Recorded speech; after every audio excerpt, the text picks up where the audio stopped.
خبر وفاة الحمصي خبر مؤكد.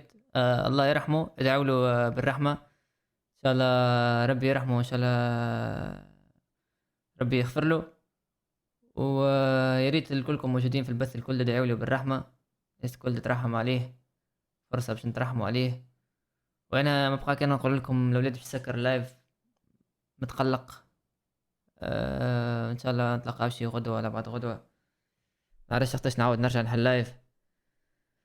المهم الاولاد تصبحوا على خير، نلتقانا ان شاء الله غدوه الحي في لايف ستريم جديد، ولا أو بعد غدوه ولا بعد غدوتين، والله ما نعرف. ما عادش عارف شنو نقول، ما عادش عارف شنو نعمل. صدقوني مانيش مصدق، والله لاني مصدق تو، حتى بالرغم اللي اكدوا لي معناتها وفاته. ولكن يعني امبارح كنت نتكلم عليه انا ومعناتها نختاره في الاسماء اللي بتلعب في البطوله الجايه معناتها مع مودي. كنا نحكيو عليه وكلموا مودي البارح في الليل. الصباح كنت اتفرج في الفيديو نتاعو هو وعنكوش. او لا مسك 3 ايام من تالي في بالي كان يلعب معانا لهنا ولا جاب حدانا للديسكورد. يعني انا الخبر نتاعو جاني هبط عليك الساقه والله.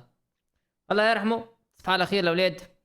بالله ادعوا له بالرحمه شباب، وبارتاجيه وستوريات هكا ترحموا عليه، خلي الناس تدعي له بالرحمه. تصبحوا على خير الاولاد الكل، نلتقانا ان شاء الله في لايف.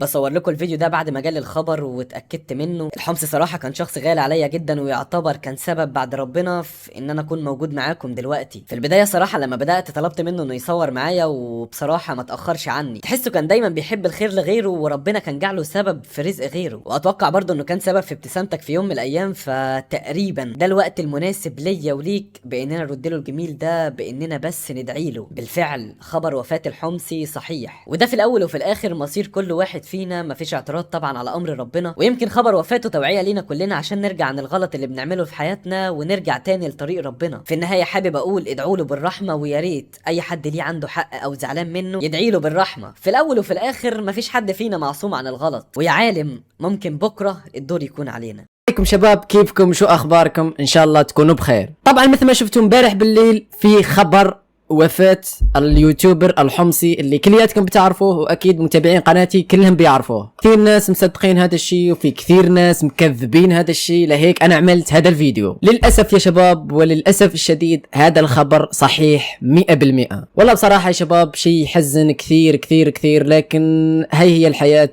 الله يرحم من مات واللي راح يموت، والله يرحم جميع المسلمين والمسلمات. طبعا يا اساطير انا الصحراوي ااكد لكم هذا الشيء، يعني 100% هذا الشيء ما فيه لا مزح، ما فيه لا مشاهدات، ما فيه لا اي شيء. فهمتوا كيف؟ يعني هذا الموضوع رسمي 100%. صديقنا